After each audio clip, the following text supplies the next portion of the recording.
तो कैसे हैं आप लोग? लॉकडाउन का सब मज़ा ले रहा है ना? चलो अच्छी बात है। तो आज हम 11th का सिलेबस डिस्कस करने वाले हैं। आज से मेरे चैनल पे 11th के भी क्लासेस स्टार्ट हो जाएंगे। तो यहाँ से 11th का सिलेबस जैसा मैंने लिखा हुआ है, लंबा चौड़ा तगड़ा एकदम हाथी जैसा सिलेबस है। तो अभी ये सिलेबस हो सकता है कि चेंज हो जाए, ये पुराना वाला सिलेबस है। हो सकता है कि जब नया नोटिफिकेशन आए तो वो चेंज हो सकता है, लेकिन फ़िलहाल इसी को डिस्कस करते हैं और इसी से ही स्टार्ट करेंगे। ठीक है, कुछ टॉपिक ऐसे हैं जो मुझे लग रहा है कि वो हटेंगे नहीं, तो वहाँ से कंटिन्यू करेंगे। बाद में अगर सिलेबस जो चेंज होगा, एक और वीडियो आएगा, उस टाइम सिलेबस को दोबारा डिस्कस कर लिया जाएगा।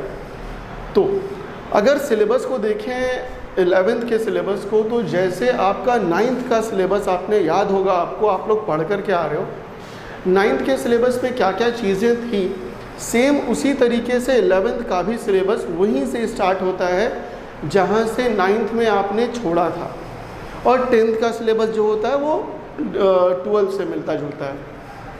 तो 9th में आपने पहला चैप्टर क्या पढ़ा था? 9th में जैसा आपको याद होगा, पहला चैप्टर आपने पढ़ा था मोशन। तो यहाँ मोशन से चीज़ें स्टार्ट नहीं होती हैं, यहाँ चीज़ें स्टार्ट होती हैं यूनिट एंड डायमेंशन से। What is unit and dimension? अगर एनसीईआरटी बुक खोलिएगा तो चैप्टर का नाम थोड़ा अलग दिखेगा, वहाँ दिखेगा फिजिकल वर्ल्ड। तो इस चैप्टर में बेसिकली आपको इंट्रोडक्शन पढ़ना है सिलेबस का, जो भी आप चीज़ें पढ़ चुके हो पहले। जैसे आप क्या क्या चीज़ पढ़ चुके हो 8 क्लास के लेवल पे, 9 क्लास के लेवल पे, जैसे सस्टेनेबल एनर्जी क्या होता है, एसआई यूनिट क्या होता है, एमकेएस यूनिट, सीजीएस यूनिट क्या होता है, एमकेएस और सीजीएस था तो एसआई की ज़रूरत क्यों पड़ी, इन सारे सवालों का जवाब आपको इसी चैप्टर में मिल जाएगा, यूनिट एंड डायमेंशन। इसके बाद कुछ इसमें और प्रिंसिपल्स पढ़ने हैं, जैसे principle of conservation of energy, conservation of mass. ये सारी चीज़ें आप पहले पढ़ चुके हो 8 और 9 के लेवल पर, उसी को यहाँ पर थोड़ा सा एडवांस फॉर्म में आपको बताया जाता है। इसमें एक और चीज़ ऐड होती है जो कि आपने नहीं पढ़ा, वो नई चीज़ हो जाएगी आपकी, एरर एंड एनालिसिस।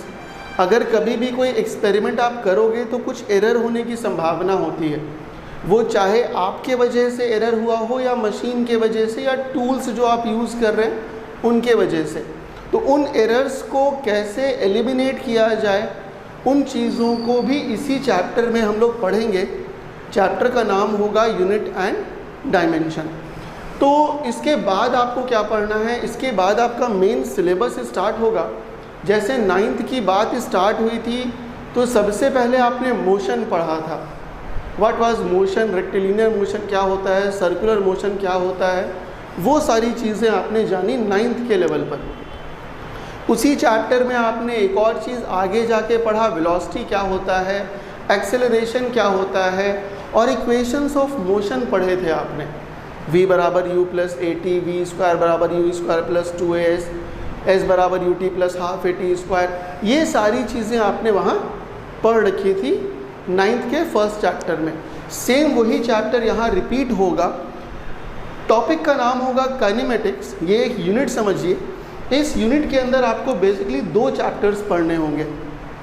ये जो फर्स्ट चैप्टर आपका होगा motion in a straight line, ये सेम वही चैप्टर है जो चैप्टर आपने 9th में पढ़ा हुआ है, जिसमें आपने रेक्टिलिनियर मोशन पढ़ा था, इक्वेशंस ऑफ मोशन पढ़े।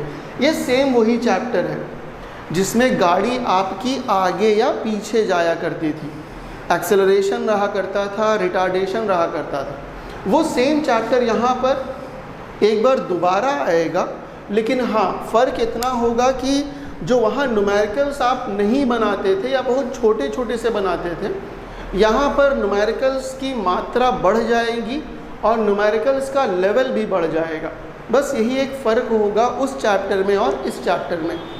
इसके बाद काइनेमेटिक्स में ही आपको दूसरा टॉपिक पढ़ना है, मोशन इन अ प्लेन, जिसका एक और नाम होता है projectile motion. What is projectile motion?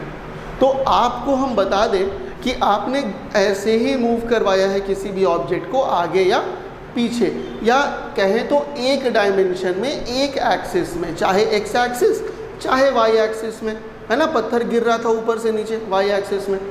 लेकिन इस चैप्टर में पहली बार आप ये देखेंगे कि अगर कोई ऑब्जेक्ट इस तरीके का मोशन इख्तियार करता है, जो कि देखिए ज़रा एक्स एक्सिस में भी जा रहा है और वाई एक्सिस में भी जा रहा है, इस टाइप के मोशन को कैसे पढ़ेंगे। या फिर मान लीजिए आप घर के छत पर हैं और आपने एक ईंटा फेंका, छोटा सा पत्थर फेंका, वो पत्थर ऐसे जाता है, यहाँ आके नीचे ज़मीन पर गिर जाता है। इस टाइप के मोशन को आप कैसे पढ़िएगा, वो सारे डिटेल्स आपको इस चैप्टर में पढ़ने हैं, मोशन इन अ प्लेन में, ठीक है। और इन दोनों को काइनेमेटिक्स के अंदर रखा गया है। काइनेमेटिक्स का मतलब होता है, काइनेमेटिक्स का मतलब वो होगा कि जहाँ पर आप सिर्फ मोशन को पढ़ते हैं, मोशन क्यों पैदा हो रहा है उसको नहीं पढ़ते, मोशन क्यों पैदा हो रहा है उसको नहीं पढ़ते, मोशन क्यों पैदा होता है, फोर्स लगाने पर पैदा होता है। तो बेसिकली इन दोनों चैप्टर्स में फोर्स का जिक्र नहीं होता है, फोर्स का जिक्र बिल्कुल नहीं होगा, और फोर्स का जिक्र नहीं होगा तो मास का भी जिक्र नहीं होगा।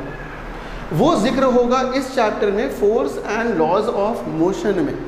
अगर 9th का सिलेबस याद होगा तो 9th में मोशन के जस्ट बाद फोर्स चैप्टर था, जिसमें आपने ये जाना था F बराबर m/a होता है। वहाँ न्यूटन के लॉ आए थे, 3 लॉ आए थे वहाँ पर, उन तीनों लॉज को आपने पढ़ा था। उसके बाद उसी चैप्टर में एक वर्ड आया था इनर्शिया, उसी चैप्टर में एक वर्ड आया था मोमेंटम, जिसको लीनियर मोमेंटम कहा था आपने m/v। वो सारी चीज़ें यहाँ पर आकर के इस चैप्टर में डिस्कस होंगी। जिस टॉपिक के अंदर ये होगा उस टॉपिक का नाम होगा डायनेमिक्स। तो डायनेमिक्स का पहला चैप्टर होगा force and laws of motion. इसके बाद जो टॉपिक पढ़ना है उसका नाम आप जानते हैं, उसके बारे में पढ़ा नहीं है कभी, फ्रिक्शन। अगर दो बॉडी आपस में रब करें आप तो यहाँ पर फ्रिक्शन होता है, जिसको हिंदी में कहते हैं घर्षण। तो घर्षण के बारे में सब कोई जानता है, लेकिन घर्षण कितने टाइप का होता है और उसको कैलकुलेट कैसे करते हैं, कब ज़्यादा लगेगा कब कम लगेगा, कौन से ऐसे सब्सटेंसेस हैं जिसमें फ्रिक्शन कम होता है, कौन से ऐसे सब्सटेंसेस हैं जिसमें फ्रिक्शन ज़्यादा होता है, क्या ऐसा करेंगे कि फ्रिक्शन रिड्यूस कर सकते हैं हम, क्योंकि फ्रिक्शन के बारे में कहा जाता है कि वो एक हार्मफुल इविल है, ठीक है। वो हमारे लिए हेल्पफुल भी होता है कभी कभी, कभी कभी ख़राब भी होता है। तो क्या ऐसा प्रिकॉशंस लें जिसके वजह से फ्रिक्शन कम से कम लग सके, वो सारी चीज़ें आप यहाँ पढ़िएगा। इसके बाद एक टॉपिक है जो हम यहाँ लिखा नहीं है, वो है सर्कुलर मोशन। तो सर्कुलर मोशन अगर 9th याद है तो एक पेज में उसको डील करके आगे बढ़ गए थे आप। यहाँ पर एक पेज में डील नहीं होगा, थोड़ा सा सर्कुलर मोशन इस सेक्शन में पढ़ना होगा और थोड़ा सा सर्कुलर मोशन इस यूनिट में पढ़ना होगा। यहाँ जो सर्कुलर मोशन आएगा उसमें आपका जो ऑब्जेक्ट होगा वो बस एक सर्कुलर मोशन में घूम रहा होगा।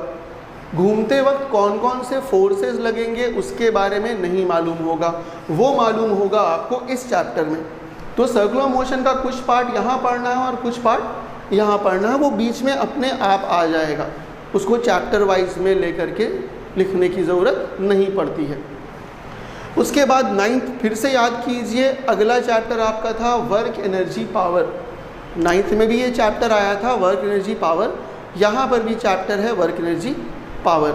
अगर हम सीधे सीधे शब्दों में कहें तो ये सेम वही चैप्टर है, क्योंकि वर्क एनर्जी पावर ये चेंज नहीं होगा, फॉर्मूला तो चेंज नहीं होगा, डेफिनेशन चेंज नहीं होगा। हाँ, इतना हो सकता है कि न्यूमेरिकल्स की लेवल बढ़ जाएंगी, न्यूमेरिकल्स के नंबर बढ़ जाएंगे, लेकिन चैप्टर वो सेम चैप्टर ही है। हाँ, 2-3 चीज़ें एक्स्ट्रा हो जाएंगी इसमें, जैसे वर्क एनर्जी थ्योरम आप नहीं जानते हैं उसके बारे में, वो नया चीज़ आएगा इसमें। मैकेनिकल एनर्जी क्या होता है, पोटेंशियल एनर्जी क्या होता है, काइनेटिक एनर्जी क्या होता है, इन सारी चीज़ों के बारे में आपको इस चैप्टर में पढ़ने को मिलेगा। तो बेसिकली यहाँ से यहाँ तक बढ़ते हुए आप देख सकते हैं कि सिर्फ एक ये टॉपिक है और ये टॉपिक है जो कि आपके लिए नया होगा, बाकी सारी चीज़ों के बारे में कुछ ना कुछ आपको नॉलेज पहले से ही है। अब आगे बढ़ते हैं, ये रोटेशनल मोशन। आपने आज तक रोटेशनल मोशन के बारे में कुछ भी नहीं जाना है। जैसे मान लीजिए ये एक रॉड है, वो रॉड ऐसे घूम रहा है अपनी जगह पर, तो इसके मोशन को कैसे पढ़ेंगे वो आप लोग नहीं जानते। या मान लीजिए ये ऐसे घूमेगा तब इसके साथ क्या होगा आप नहीं जानते, या यही रॉड है जो कि ऐसे घूमेगा एक पॉइंट पर। तो इन सब मोशंस को आप आज तक डील नहीं किया है, वो पहली बार आप 11th में डील करेंगे रोटेशनल मोशन में। कहा जाता है कि इस सेक्शन का सबसे हार्ड टॉपिक यही है, लेकिन सबसे मज़ेदार टॉपिक भी यही है। अगर एक बार आपको समझ में आ गया तो इन सारे चीज़ों से ज़्यादा आपको इसमें मज़ा आने वाला है। तो इसके बाद आपको एक और चैप्टर पढ़ना है जो है ग्रेविटेशन। अगेन ये फिर से 9th के भी सिलेबस में था। इस ग्रेविटेशन के अंदर में आपने क्या पढ़ा था, केप्लर्स लॉ पढ़ा था, ग्रेविटेशनल कांस्टेंट पढ़ा था, एक फॉर्मूला पढ़ा था फोर्स निकालने का, capital G m1 m2/r²। Same वही लॉ दोबारा यहाँ पर आएगा। उसके बाद एक और चीज़ आपने वहाँ पढ़ी थी, potential energy, gravitational potential energy क्या होगी, m × g × h। वो सारी चीज़ें यहाँ आके रिपीट हो जाएंगी। और हाँ, थोड़ी सी चीज़ें और एक्स्ट्रा भी आएंगी, क्योंकि अब सेम चीज़ दे देगा तो फिर मज़ा कहाँ है भैया। तो उससे अच्छा है कि थोड़ी सी एक्स्ट्रा चीज़ें इसमें आपको मिल जाएंगी। अगेन क्वेश्चंस के लेवल थोड़े से हाई होंगे, ठीक है, 9th के लेवल से। इसके बाद जो आपको नेक्स्ट टॉपिक पढ़ना है वो पढ़ना है प्रॉपर्टीज़ ऑफ बल्क मास। देखिए प्रॉपर्टीज़ ऑफ बल्क मास क्या होता है। तो प्रॉपर्टीज़ ऑफ बल्क मास में आपको बेसिकली 3 चैप्टर्स पढ़ने होंगे। ये जो पहला चैप्टर है properties of solid, properties of solid में आपको क्या क्या पढ़ना होता है। जैसे आप मान लीजिए कि कुछ सॉलिड्स ऐसे होते हैं जो कि बेंड कर जाते हैं, कुछ सॉलिड ऐसे होते हैं जो बेंड नहीं करते, टूट जाते हैं, कुछ सॉलिड ऐसे होते हैं जो खींचा सकते हैं जैसे रबर, कुछ सॉलिड ऐसे होते हैं जिसको आप स्ट्रेच नहीं कर सकते जैसे आयरन। तो वो क्यों होता है, किस प्रॉपर्टी के वजह से होता है, आखिर कौन से सॉलिड में कौन सी प्रॉपर्टी ज़्यादा है जिसके वजह से वो इलास्टिक बिहेवियर शो कर रहा है, और कौन से सॉलिड में वो प्रॉपर्टी नहीं है जिसके वजह से आप उसको इलास्टिक बिहेवियर नहीं शो कर पाते। वो सारी चीज़ों का जवाब आपको इस चैप्टर में मिलेगा, जिस चैप्टर का नाम होगा प्रॉपर्टीज़ ऑफ सॉलिड। इसके बाद एक और टॉपिक होगा प्रॉपर्टीज़ ऑफ फ्लूइड।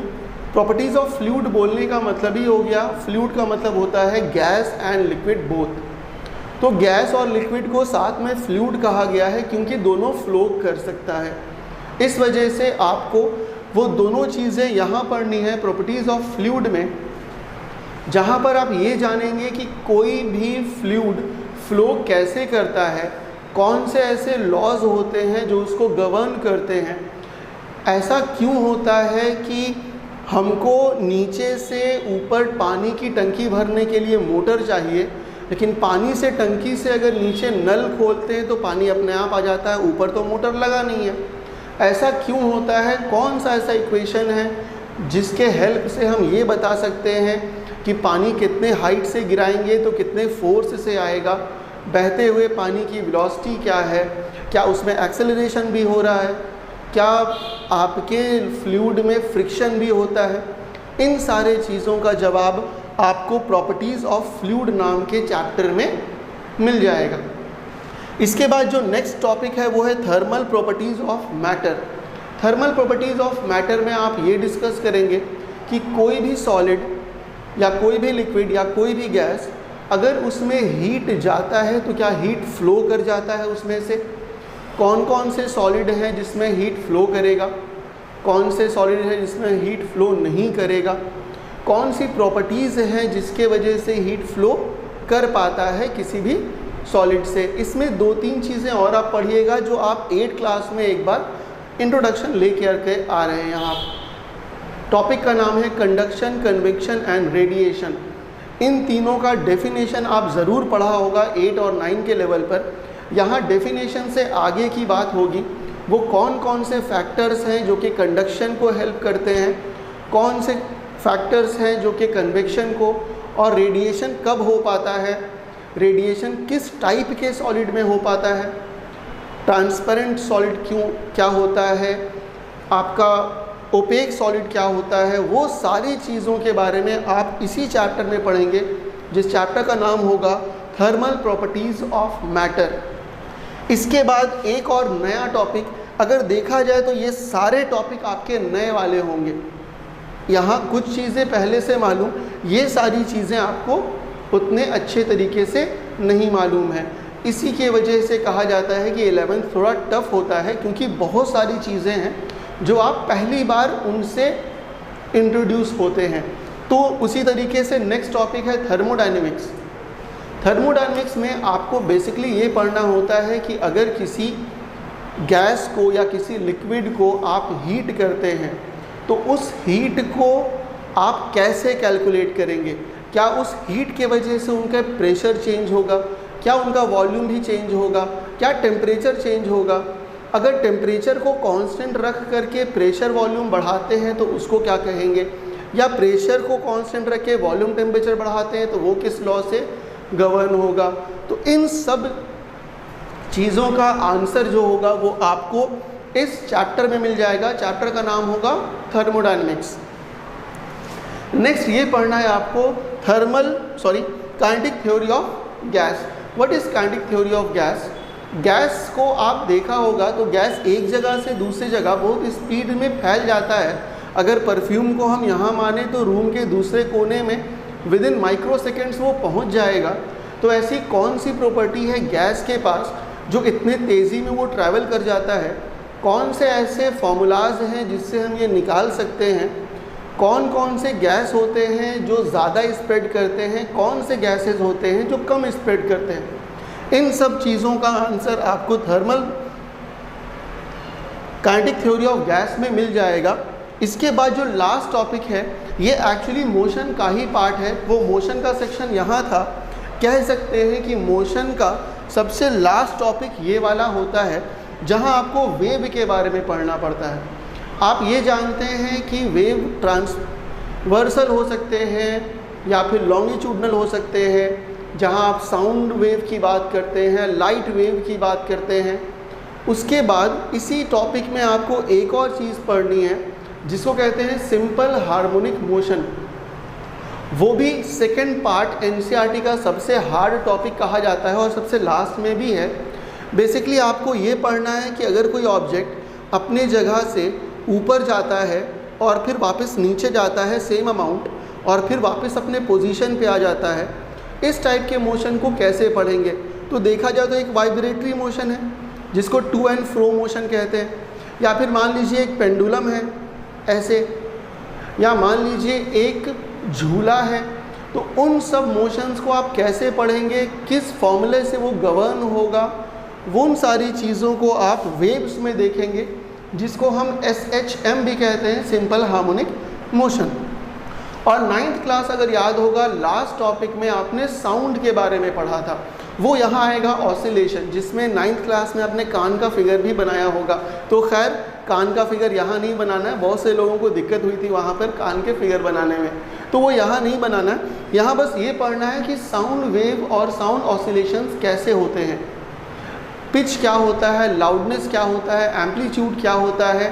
इन सब चीज़ों के बारे में आप यहाँ पर जान सकते हैं। वेव नंबर क्या, वेवलेंथ क्या, फ्रीक्वेंसी क्या। तो इन सब चीज़ों के बारे में डिटेल में बातें होंगी सबसे लास्ट टॉपिक में, जिसमें SHM भी पढ़ेंगे और साउंड एनर्जी भी पढ़ेंगे। तो आज के लिए ये वीडियो यहीं समाप्त कर रहे हैं हम। अगला क्लास जो स्टार्ट करेंगे नेक्स्ट लेक्चर से, तो यहाँ से स्टार्ट नहीं करने वाले हैं हम क्या करने वाले हैं, एक टॉपिक है जो यहाँ हम नहीं लिखा, उस टॉपिक का नाम है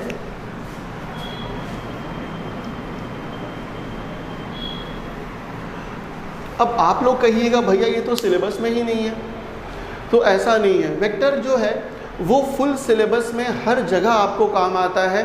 बिना वेक्टर पढ़े आप 11th स्टार्ट करने का सोच भी नहीं सकते। ये समझ लीजिए कि आपका एक बेस क्रिएट हो जाएगा अगर आप वेक्टर पढ़ लेते हैं। तो वेक्टर पढ़ाने के बाद सिलसिलेवार से चैप्टर्स को स्टार्ट करेंगे, लेकिन सबसे पहले वेक्टर की ही बात होगी, क्योंकि आपका बेस बनाना बहुत ज़रूरी है। क्योंकि 9th और 10th लेवल पे आपको उतने ज़्यादा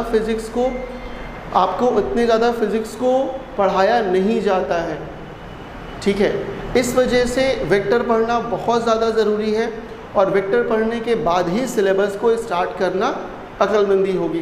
तो नेक्स्ट वीडियो लेक्चर के लिए तैयार रहिएगा, वेक्टर स्टार्ट करेंगे। और जिन लोगों ने सब्सक्राइब नहीं किया हुआ है चैनल को सब्सक्राइब कर लीजिए, बेल आइकन दबा दीजिए ताकि वीडियो जब भी आए आपको पता चल जाए। Thank you.